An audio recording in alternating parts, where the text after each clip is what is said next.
cinemas, poltronas vermelhas, telas grandes, escuridão e pipoca. A ideia de ir ao cinema e não comer pipoca parece absurda. Mas por que a pipoca passou a ser associada a essa experiência? Na verdade, esse petisco tem milhares de anos e é nativo das Américas.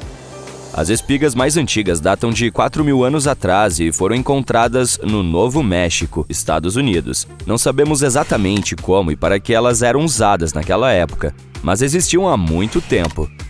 No entanto, sabemos que já no século XVI, o milho de pipoca era importante para os índios astecas. Eles comiam, é claro, mas também usavam em suas cerimônias, utilizando como decoração e adereços de cabeça para as estátuas de suas divindades. Aparentemente, havia até uma dança específica da pipoca que as moças faziam. A supremacia da pipoca em sua melhor forma. Depois disso, no século XIX, a pipoca se tornou um alimento muito comum no café da manhã. Sim, as pessoas a comiam da mesma forma que comemos cereais hoje, com leite. Depois que o uso do arado de aiveca se tornou uma prática comum, foi fácil cultivar grandes quantidades de pipoca.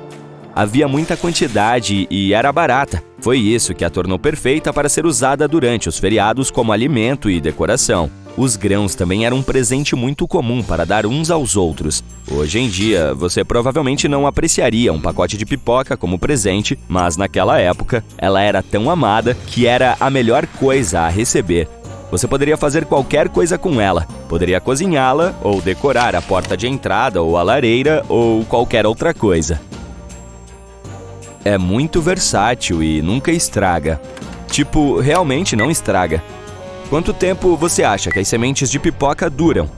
Aparentemente, muito tempo. Cientistas encontraram grãos de pipoca de 1000 anos atrás no Chile moderno. E adivinhe só, eles ainda estouraram depois de todo esse tempo. A pipoca era muito popular mesmo durante a Grande Depressão. Quando tudo fracassava, as pessoas ficavam pobres e as empresas iam à falência. Elas ainda podiam comprar um saco de pipoca de 5 centavos para alegrar um pouco o ambiente. Quando um banqueiro de Oklahoma foi à falência, ele comprou uma máquina de pipoca e começou a vender pipoca nas ruas. Em alguns anos, ganhou dinheiro suficiente para comprar suas 3 fazendas de volta. Apesar dos tempos difíceis, as pessoas iam ao cinema. Para atrair espectadores, os preços dos ingressos eram reduzidos ao mínimo possível. E muitos senhores e senhoras gastavam aqueles 10 centavos para se divertir de vez em quando. É claro que a experiência era muito diferente da que temos hoje. Imagine o seguinte: você veste seu melhor terno e um belo chapéu e se dirige ao cinema com sua esposa, que está usando um belo vestido e um chapéu elegante. Sim, não é uma calça de moletom e uma camiseta. Afinal, você está indo ao cinema. O prédio é literalmente um palácio, com arquitetura distinta e decorações elaboradas. Você pega uma bebida, a pipoca, e se dirige ao seu assento, que tem cinzeiros em vez de porta-copos. Você tira o chapéu e o coloca no colo para que ele não atrapalhe a visão das pessoas atrás de você. A placa "Senhoras, por favor, tirem seus chapéus" lembra sua esposa de fazer o mesmo. Finalmente, as luzes diminuem, as cortinas de veludo vermelho se abrem e você pode ver a tela grande. O filme não começa logo de cara. Primeiro, é hora dos noticiários, filmes de eventos que estão acontecendo em todo o mundo. Você pode ler sobre eles nos jornais ou ouvi-los no rádio. Mas aqui, no cinema, você tem uma rara oportunidade de ver algumas filmagens. Depois disso, há 1 ou 2 desenhos animados e você assiste a alguns curtas do Mickey Mouse. Só depois disso é que começa o filme que você veio ver. Então, aqui você está assistindo. Pode ser Frankenstein, Aconteceu em uma Noite, Tempos Modernos, O Motim na Recompensa, Branca de Neve e os 7 Anões, O Mágico de Oz e O Vento Levou, Charlie Chaplin, Katharine Hepburn, Judy Garland, Henry Fonda. Essas são as pessoas que brilham na tela, às vezes em preto e branco e em outras em cores. Enquanto você assiste ao filme, os lanterninhas uniformizados entram discretamente na sala, acompanhando os espectadores atrasados até seus assentos.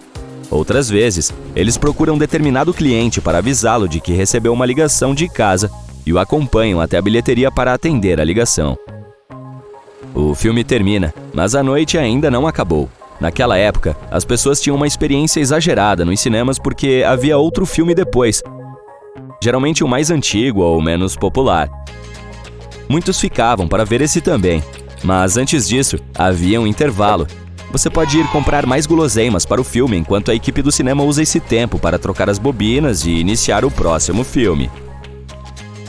Na década de 1930, os cinemas eram propriedade dos estúdios de Hollywood e exibiam seus próprios filmes.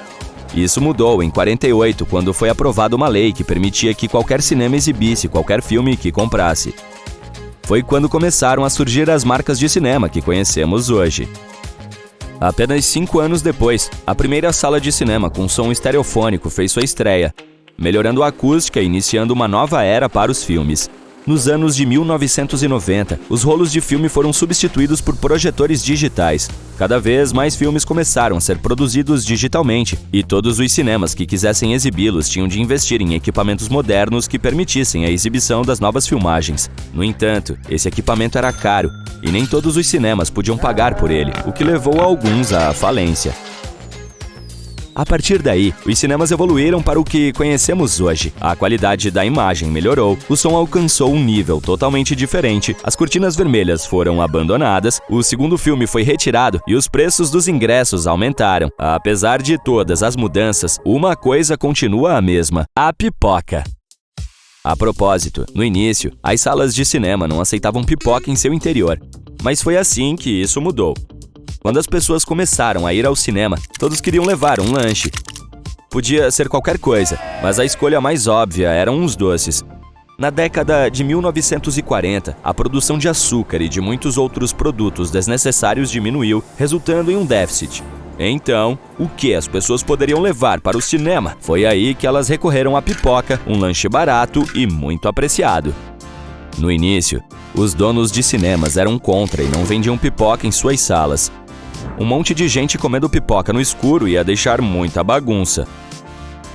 Mas, bem, a demanda existia, então apareceram vendedores externos perto dos cinemas, vendendo pipoca para todos que quisessem entrar escondido. Os proprietários de cinemas desistiram e decidiram ganhar dinheiro com isso eles mesmos, e o preço baixo da pipoca também foi vantajoso para eles.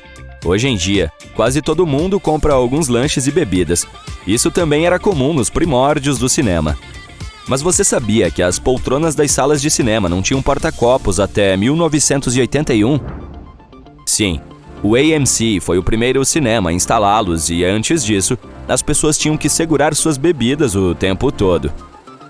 Deve ter havido muita bagunça naquela época. Ainda assim, vender lanches nos cinemas era a solução certa, mesmo que exigisse um pouco de limpeza. Você sabia que os cinemas modernos ganham a maior parte de seu dinheiro com os lanches que vendem em seu interior? Sim, o lucro dos ingressos de cinema vai principalmente para os estúdios dos quais os cinemas compram os filmes. Um cinema começa a lucrar com a exibição de um filme somente se o exibir por pelo menos 2 meses, e esse é um período muito longo, o que não acontece com todos os filmes. Enquanto isso, o lucro dos lanches vai principalmente para o próprio cinema. Então, talvez da próxima você não se sinta tão amargurado por pagar a mais pela pipoca e pelo refrigerante. Esses preços altos são o que mantém muitos cinemas em funcionamento. Eles exibem comerciais pelo mesmo motivo. Esse negócio é difícil e eles precisam ganhar pelo menos algum dinheiro para continuar.